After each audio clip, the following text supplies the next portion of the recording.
Para comenzar, el liberalismo clásico se caracteriza por centrarse en el individuo, al cual lo define como un ente que al ser libre es capaz de alcanzar sus intereses personales.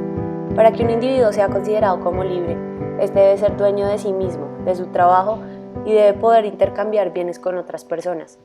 El Estado liberal clásico propone el mercado como mejor forma de intercambio.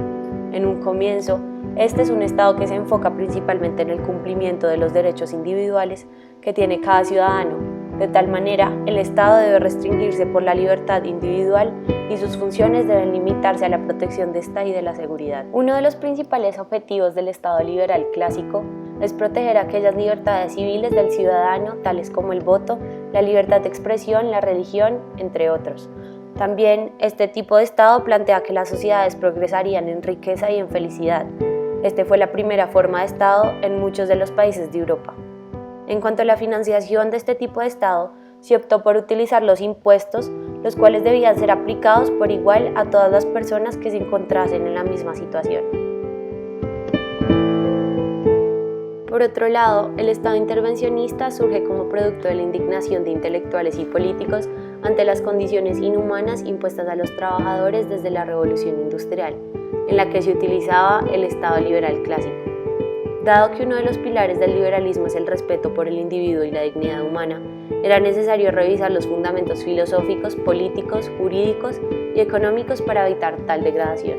Debido a esto, se comienza a reevaluar la concepción utilitarista de la libertad y del papel del Estado en la sociedad, para lo cual los liberales tomaron el utilitarismo propuesto por Jeremy Bentham, que plantea que todos los seres humanos, por principio, buscamos la felicidad, es decir, maximizar el placer y reducir el dolor. Por tanto, el Estado y la sociedad deberían aplicar esta concepción con el fin de buscar el mayor bien posible. Posteriormente aparece John Stuart Mill, quien replantea a principios del siglo XX la definición de libertad propuesta por Jeremy Bentham, argumentando que la gente debía valorar o juzgar las ideas, las instituciones o las acciones teniendo en cuenta su utilidad en cuanto a la felicidad.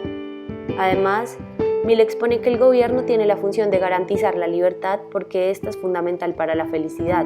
Según él, el ser humano puede ser libre siempre y cuando no interfiera en la capacidad de los demás de ser igualmente libres.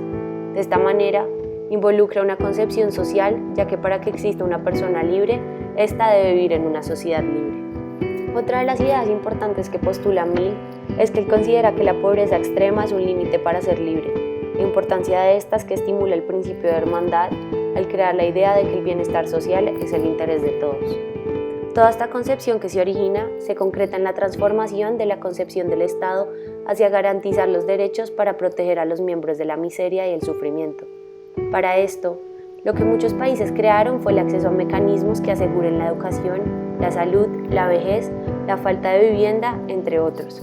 Además, en términos económicos, el liberalismo intervencionista propone la protección de la propiedad privada y de las fronteras, el orden interno y la administración de justicia tras entender que debía garantizar más aspectos que la seguridad. Como podemos evidenciar en este tipo de Estado, el Estado tiene un carácter completamente individualista que lo lleva a tener el monopolio del préstamo de servicios.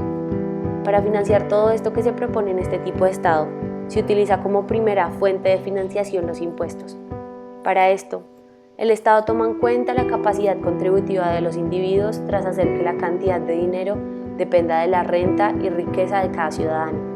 Frente a esto, aparece una controversia que considera que los impuestos son una intervención indebida en la libertad de los ciudadanos. Continuando, el Estado social de derecho parte de una ideología política alemana que plantea que el Estado tiene la función de garantizar ciertos derechos. Además, esta hace referencia a la idea del bien común, que se busca a través de la búsqueda de asistencia social y en la óptima distribución de la riqueza para mitigar la desigualdad. A diferencia del Estado intervencionista, el Estado social de derecho abre la posibilidad para que los particulares tengan la posibilidad de prestar servicios públicos. De este modo, la economía en general se vuelve más libre, ya que se origina la libre competencia en el mercado. Al mismo tiempo, en el Estado social de derecho se incluyen ideas del Estado intervencionista, con el fin de que la dignidad humana no se vulnere por condiciones de miseria.